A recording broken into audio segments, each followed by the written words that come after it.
everyone. I am here today with Mallory, who's going to talk with us some more about time management as a mompreneur. But first, I'm going to have her tell us about herself and her business. Hello, my name is Mallory, and I am an intentional life and business coach, and I specifically work with mompreneurs. That seems to be kind of what I fell into, and I think it's because I'm just obsessed with moms. I love moms. I have 4 kids, so that means I'm pretty much around moms all the time because everyone's like, oh my gosh, how do you have so many kids? And it just felt really natural to me to be hanging out with moms all the time. And I feel like the more kids I had, the better I got at being able to figure out how to manage my time. But the key part that was missing was I always felt like I needed to be doing more. I needed to be doing something else because I couldn't handle just being at home all the time. And so for me, it's been a journey since my oldest is now 8 of figuring out how do I do both things well, because I really do believe that I could do them. I just didn't know how to do them well. And so once I started figuring out, how do I really handle time, figure out what I want to be doing with my time and what I should be doing with my time with logistically doing it, everything started to click into place. I started to have things get a lot easier as a mom. I know it sounds crazy because it seems like the more kids you have, the harder it would be.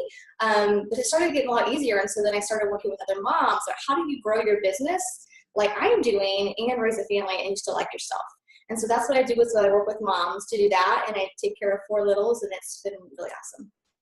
That's great. And we will have links to all of Mallory's stuff in the section below. I love everything that you talk about and everything you're about on your website. Thank you. It resonated with me so much. And you mentioned living a life of freedom of freedom and purpose instead of feeling stuck and overwhelmed and never enough. And I feel like that's something common, or at least I hope it's common, that moms struggle with. Yeah. So could you give us some quick advice for getting unstuck when you're feeling that way? Yeah, sure. So when I was actually crafting the stuff on my website, I was really thinking back to what did I first feel like myself? What was the part that I felt like I needed to break away from? And it was really this whole feeling of being like I was trapped in a life that I didn't love, but on the outside, it looked like I had everything. It looked like I had the happy family and a job and kids and the house and da-da-da. But on the inside, I just felt trapped. And so what I really love helping moms do is break free from that. And the way that I found to get unstuck, first of all, is to get away from that feeling like you're settling in life. Because I think for so many of us, especially for me, it was really easy to just assume that this is how it's going to be. This is how it's supposed to be. It's supposed to be hard. It's supposed to be a struggle. You're supposed to suffer for being a mom. And that's really not, I don't think that we were created to be. I really think that you can get unstuck from that by really figuring out who you want to be as a mom. A lot of times when I was feeling really uncomfortable in my skin as a mom, it was because I was looking at everything on the outside and what everyone else was doing, and I was assuming that I sucked at everything, right? I was just assuming that I did a terrible job, I didn't do that good enough, or I forgot that in the diaper bag, or, it's all these little tiny things you just pile up over time, and you just assume that that's who you are. And so, the first part of really getting unstuck is figuring out, who do I want to be? And that when you start to get real clear on that and get focused on, who do I want to be as a mom? What do I want to do with my kids? What do I want to do with my life? It automatically puts up these blinders, and so you no longer care what everyone else is doing. And that gives you such focus and such drive that you don't become stuck anymore, because you automatically just do the next thing that comes natural to you. Because instead of trying to fit yourself into someone else's mom hole, if I'm a weird thing, if you're trying to do that, you don't have to do that anymore, because you're just doing what comes naturally to you. That's awesome. I love that. I love thinking about it that way and deciding who you want to be. And yeah, I think we get so focused, like you said, on, I forgot that one little thing that we needed one time, and I'm terrible about and about all the other 50 great things you did up until that point. Right. So we will jump right in to time management. Okay. Do you use any kind of scheduling or planning method? What I do is each week I sit down on Sundays and I time block my whole week. I'll send you my template, so you can see that. You can put it out for anybody who wants to look at what I do. But I have a little tiny system where it's basically, and I just taught this in my Facebook group, is really looking at like the things that I have to block out and get done. So first of all, it's, I look at my schedule from like Monday to Saturday, and I'm looking at what are my non-negotiables? Like, what are the things that are already scheduled, already booked, kids' appointments, all those things that you just can't move. It's part of life you have to do. And I make sure those are all blocked in. And then the second thing I do is I always block in a time for myself. This could be, sometimes it's like, I'm going to take a whole evening off. And sometimes it's like, I have 10 minutes to hide in the bathroom with the door locked type things. But it's always making sure I'm taking a little bit of time, because I know for me, I get really I'm an introverted extrovert. And so for me, I have to get a break from my kids sometimes, or I feel like I'm going a little bit crazy. Sometimes I joke, like, don't call me mommy for the rest of the night. Like, everyone call me this. Just because it kind of feels overwhelming. And so if you make sure you're blocking out some time specifically for you, get yourself some time to recharge, and you're ready to keep going instead of just feeling overwhelmed and overburdened. So first was non-negotiables. Second was time for me. Third is like the work. What are my hours when I'm allowed to work? Allows and giving myself permission to work. I can be a workaholic. I know that for sure. And so, it's setting really clear boundaries about, okay, on this day, kids are in preschool, so I'm going to work from here to here. And this day I can work this, figuring out when those times are, because when you're working as you're an entrepreneur, you tend to assume you have to work all the time or you're going to fail. The problem with that is you get really burnt out. And so if you can set really clear boundaries up front about when you want to work and when you don't have to work, it makes it a whole lot easier and takes that pressure off of you. The fourth thing I block in is a date night with my husband. We've learned, we've been married 11 years. We've learned to be really, really intentional about carving out time. Even most often right now, it's, four kids and a babysitter is kind of expensive. So we don't go out very often, but we do have time. Okay, we're going to put the kids to bed early. We're going to do dinner by ourselves tonight at home. We're going to have a game night. We're going to do something. Or, it's just like, I have 10 minutes to talk to you before we're passing off kids and stuff. So let's just sit down and connect for a few minutes. Because I know for what I've seen and the women I've worked with in my own life and my family, it's when you have a really solid connection with a partner who supports you and someone who believes in you, and you have that time to connect, even if it's a tiny bit, it kind of gives you that boost you need to continue on. Because being a mom is hard, and being a boss is hard, and doing all the other things you have to do gets really, really hard. And so you need that kind of support to kind of make sure you're kind of staying in check with yourself and in alignment, and like, hey, I can do this. Yeah, this is cool. The last two things are kids. I have to schedule it. This sounds crazy, but this is the way it works for me, is I actually schedule in time to spend just with my kids, because I know when there's all those things you can do around the house, I can get really laser focused on, but I need to clean this, or I need to do dishes, or we have to do laundry. I always have to do laundry. I could be doing laundry every day, all day at our house. But I have to sit down and be like, okay, from this time to this time, this is an appointment. This is an appointment with my kids. We're going to go play. We're going to go to the park. We're going to read. Whatever that is making sure I'm investing in that time, because it's really, really easy to let it slip away, or just assume that, I'm with my kids all the time, so I'm sure I'm having great moments, when really it's like everyone's blah all the time, and you want to cry at night because you're like, I suck as a mom. So making sure you schedule that time with your kids. Since I have a lot of them, I also try to do sometimes individually. It's really hard to get, them by themselves. So like, it's like, all right, this week it's going to be my oldest, and then baby, he's always with me. So it's the middle ones. Those are the ones that often get forgotten. If you have a lot of kids, you would know. Anybody who is watching or listening to this knows, like, the middle ones, they kind of sneak in. They're really quiet, they're really sneaky, and they're probably always in trouble. So it's making sure you're giving time to them individually. And then the house stuff, the stuff I said is always going to be there, it's because it's always going to be there. And so figuring out for me, like, okay, I'm only going to clean house on Tuesdays and Fridays, and everything else is just pick up. That's gave me a whole lot of freedom to not feel that I had to have a super, super clean house, because I suck at cleaning. Look at picking up, really suck at making sure everything's spotless. And so that allowed me to be like, okay, now if I look at my schedule, these are all the open blocks that I can do whatever I want to do that fills me up happy, whether it's my family, whether it's extra time on my business, whether I need to tackle a spring cleaning project. It allows you to see all the holes in your schedule, so you don't feel like you never have enough time. That's a really long answer for that, but I have a whole outline about walking people through those steps to help you kind of see where your pockets of time are. Okay, yeah, that's great, and I would love to link up to that. And that is fantastic, because I have found, and I'm starting to get better about it, But, you think you have this mental to-do list, and I was in this cycle of, well, work time for me can be very scarce. I work in the evenings, and I typically get a day or two a week where my husband can take our daughter.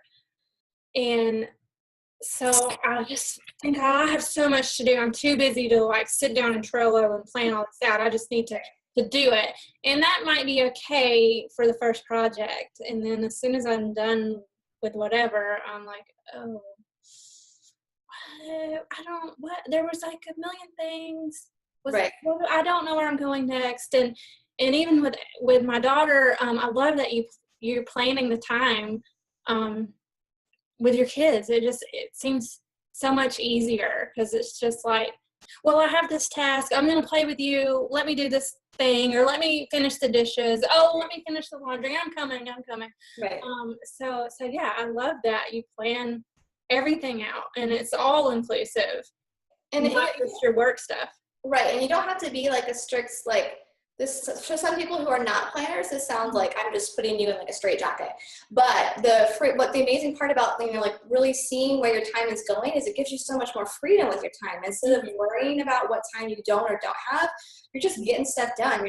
You're doing things you want to do because you know it all is going to fit into. I know for me, I found like on the weeks where I don't sit down and figure out what I'm doing, I literally sit there like, oh my gosh, what am I supposed to be doing right now? Like I waste so much time when I'm supposed to be working, and then I'm so angry when I'm not working, when I'm supposed to be doing house stuff that I didn't get any work done. And I'm just like sabotaging myself over and over, and then I literally get nothing done all week. So it really does help give you the freedom. And the thing about the kids is it also gives them something to look forward to. And I can be like, all right, this is an afternoon where we're going to get to play, and we're going to do something you want to do. Like they all look forward to it. And so it kind of gives me a little bit of extra happiness in the house for the early morning, all the way up until when we hang out, because everyone's excited. They're like wondering what we're going to do, and they're like planning like what their time is going to be with me. Instead of being like, Mom, I'm so bored. Like, can you just come look at me color this picture again? Like that kind of thing. It's also really helpful to move in the house. Yeah, no, I think that's great. I think everyone can really get a lot from that, and from your template or that you have walking people through it. So you mentioned you have a baby who's at home with you. Is that your only child that's still at home? Yeah, he is. I have my oldest is in elementary. My middle ones are in preschool every day, and then the youngest one, he's home with me 2 days, and he's at preschool a day, and my mom keeps him a day also. So what I do with him is I have my mornings for the most part with either my mom has him or preschool, but then from like the rest of the time he's home, or on Tuesdays I have him all day. And so it's been interesting because he is a little over 2 now. We're now into the terrible, not like he's bad, but like it's trouble. It's trouble all the time. You have to keep an eye on him, and so it's really tricky at figuring out, how do I get quality stuff done and still make sure he's not like hanging out the chandelier or like scaling the pantry and finding all the snacks or drinking out of the toilet. Those things are regular occurrences at our house right now. Yeah. So for us, that's been interesting, is juggling. And we just came off a spring break, so this is the first day back.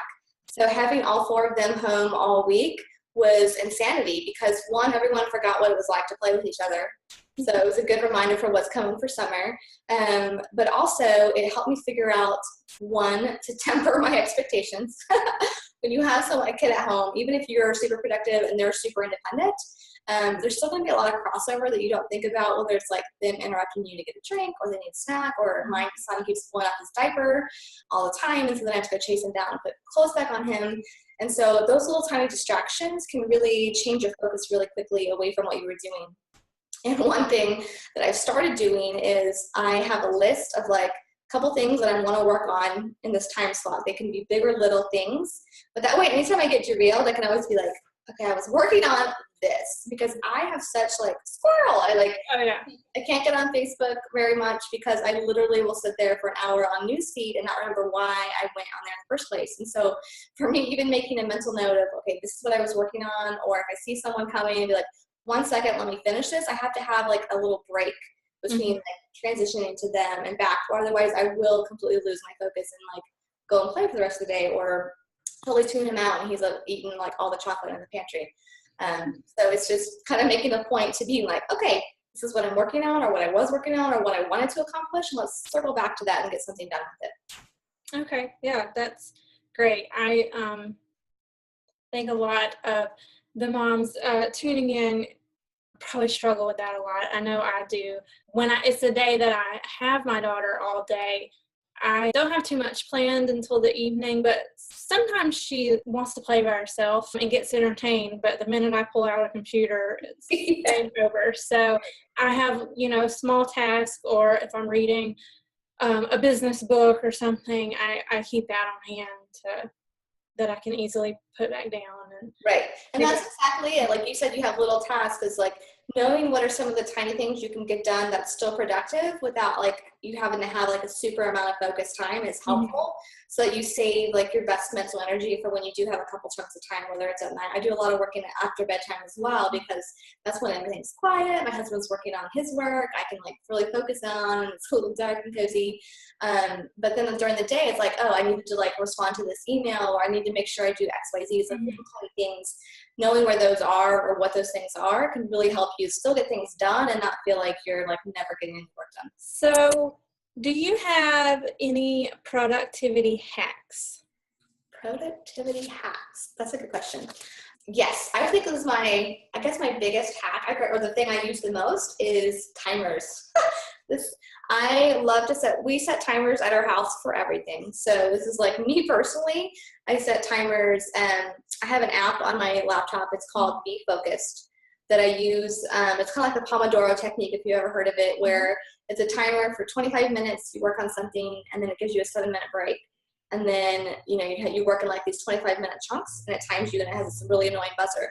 I found that with timers, whether it's that or whether it's just like on my phone or off the kitchen, doing things, it has really forced me. I'm a little bit competitive, so it forces me to get the maximum amount done I can before that timer dings. But then it also gives me the freedom and takes off some of that pressure to like not be able to move on to the next thing. So like I know if that ding's like, okay, it's okay for me to move on to the next thing, even though I wasn't 100% done, because I still got a lot done, and I know I can move on to the next thing. We also use them all the time with kids. Like we time them, like we're gonna have a 5-minute cleanup party, and you can listen to Moana, because that's like the only thing we listen to at our house right now. You can listen to Moana while we all pick up the house, or you have 1 minute to get your shoes on, or that really helps everybody. They love to be timed as well. We have a little Alexa, like the talking Amazon thing, and so Alexa sets timers for us all the time. It's like, Alexa, set a timer for 5 minutes. 5 minutes, and the kids count down with her. So that has been really helpful at also helping me track the time, because I feel like for so many things I'm like, that's going to take me too long to do that. I'm not even going to get started. Where in reality, it probably took me like a third of the time I imagined it was going to take, but it wasn't until I actually saw the minutes ticking by that I was like, oh, I got that done. What's the next thing I can move on to? Which really helped me to realize how productive I could be, as opposed to when I was just thinking about. I feel like for so many of us, we just think about all this time that it's going to take, as opposed to actually getting into action. We get that what's the word I'm thinking here? Paralysis of being afraid that we're going to miss out on something, or we're not going to have enough time, that we literally run ourselves out of time thinking about it. And so even if you can just give yourself a small win of being like, that's done, or check, I got 5 minutes still, that's been really, really helpful for me. You are the second person in this time management series that I'm doing that has mentioned timers. Really? Yes. Yeah. I love them. I want to start utilizing them, because it'll be good for me, like you said, to help move on, because even though I can easily get distracted, I can also get laser focused on one thing, and everything else that kind of needs to happen all the time sort of gets put on the back burner, and I feel stuck on the one thing until I get it done. Right. So yeah, I want to start using the timers for that, for cleaning. I'm terrible at cleaning. Yeah, me too. Daily 20-minute cleaning period. But yeah, I love that. I love using it with the kids. It's definitely worth it, and it's fun because you can do it on your phone. You can do it really anywhere you want, and you can make it as much of a game as you need to for yourself or for your kids. And it really helps kind of keep you motivated to keep going, because seriously, there's nothing like seeing that timer go down to be like, oh, what else can I get done? I have 3 seconds, like even if you get nothing done, it's that challenge. It kind of keeps your adrenaline going, and so you're ready to keep going on the next thing. I'm also really bad about, like you mentioned, if I've got like 20 minutes between things, I think, oh, we gotta leave in 20 minutes. What am I gonna do? But I'm learning you can actually get a lot done in 20 minutes if you just start instead of just sitting there pondering over it. Yeah, I like that. I actually used a timer with my toddler yesterday for timeout for the first time, and she got it a lot better instead of just screaming the whole time until I gave in. So it helped. I'm gonna start using them more. Well, good. I think you will like them. Besides the timer, do you have any time management tool or apps that you use in addition to that? Some of the other apps I use, and I have a handout that I can link to this at the bottom as well, but my main ones I use every day. I use Trello to organize everything in my life, and then I use Evernote in conjunction with that. Are you familiar with Evernote? Yes. Okay. So if anybody's not familiar with it, it's like a digital magicalness on your computer where you can keep track of anything from notes, you can scan stuff straight into it from your phone, you can save, web pages, whatever. I like keep track of everything in our house in Evernote, and then I can also link it to my Trello boards, which has been like magicalness. But another app I use, and I recommend it to anybody, is called Unroll.me. If you haven't heard of it, it's an email cleaning system, I guess. It's free. It just goes into your email box and it looks at everything you subscribe to, and then it asks you if you want to keep subscribing it. If you want to roll it up into a summary so you're not seeing those emails come in all the time, you can just be like, oh, on Monday I got 18 emails, so I want to read any of them. No, probably not. Or you can just unsubscribe in one click, which has been amazing because I am a sucker for subscribing to everything that's free or not free. Yeah. And then I get on their list and I'm like, forget about it. And I'm like, why am I getting all these emails still? So that's been really helpful to clean out my inbox and also to be like, oh yeah, I really did like this person, but it got lost in all my emails. So, it helps me to get back onto the people I did want to follow and find out, everything that they're teaching, because there are some really awesome content you can get through email. It can just get really overwhelming. So it's a free app. You can sign up on the website, which has been phenomenal. I think I've unsubscribed from like 1,200 things now. Like, it's crazy because it's great. Yeah, I've used it before, and I, for some reason, stopped or let it go, and I need to go clean out my inbox because it's crazy messy, and I'm sure I miss things. And it makes you feel happy when you're in there. For some reason, when it's cleared out, when you know what's in there, for some reason it makes you feel a little bit better. Yes, it does. It does. So my business mantra is think like a boss and play like a mom. And so I want to know what you are loving lately about thinking like a boss. Oh, that's a good question. I think what I love lately about thinking like a boss, if I think about it literally, like I feel like when I am in my boss mode, like today is one of my main work days, I don't have any kids, that I feel like I'm using a different part of my brain. And so it makes me feel like this is where a lot of the creativity comes. And I don't know what it is. It's something about I feel more like powerful. Like, I don't know, that kind of sounds like a masculine thing, but I just feel like really in charge. And I love that whole concept of like, when I'm in my boss mode, I really get a lot of stuff done. I feel like a really good executive at decisions and making things happen. And so that's something I'm loving about, when I put that boss side on, also looking at how do I kind of pull that into my family side more. Not that I need to be like a drill master, but just being able to be really, really confident in the decisions I'm making, whether that's when I'm at work or also in being a mom. Like the whole thing we talked about at the very beginning was like second guessing yourself.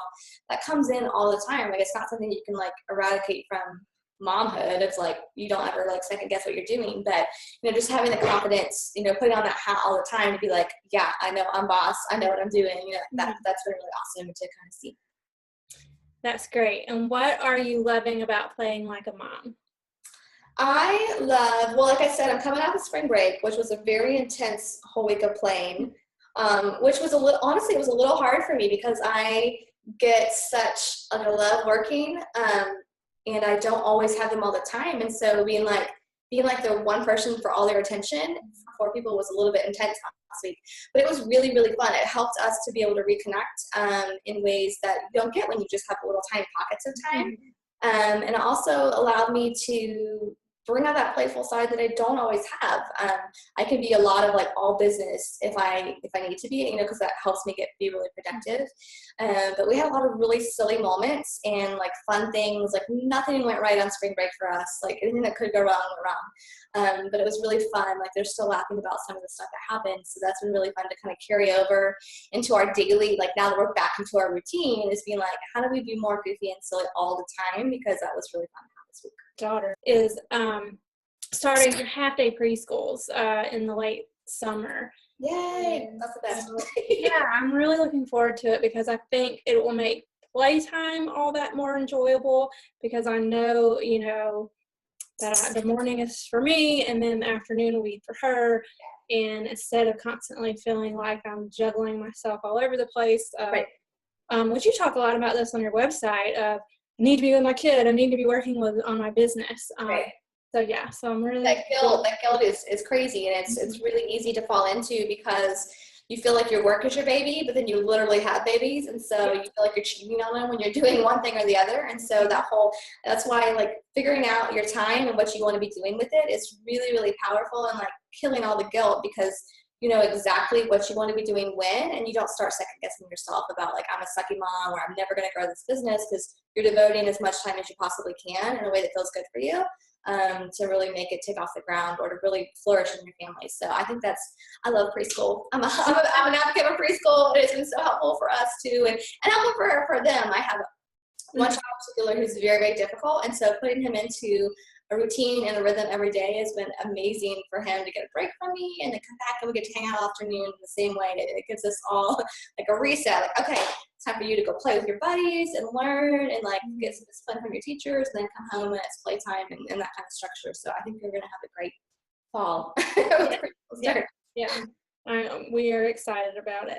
Well, this has been so great and so informative. I think everyone's really going to get a lot out of our talk. Oh, I hope so. I hope it's helpful. Yes. And like I said, I'll link to everything, but where can everyone find you online?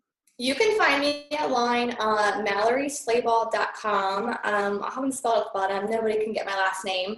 I also have a Facebook group. It's called the Dream Chaser Society. We would love to have you. It is for ambitious mamas who want to juggle everything and do it well, figure out how to do this whole time piece we've been talking about. And so we're just getting ready to launch some guest experts into our group and do some mini challenges. So I'm really excited to see what all we're going to be tackling this spring and summer. You're welcome to join. Well, great. Well, thank you so much for taking time to talk with me, and for everyone that, watching. And yeah, everyone be sure to go find her and join the group. I am a new member and I'm excited to jump in there. Yay! Yes.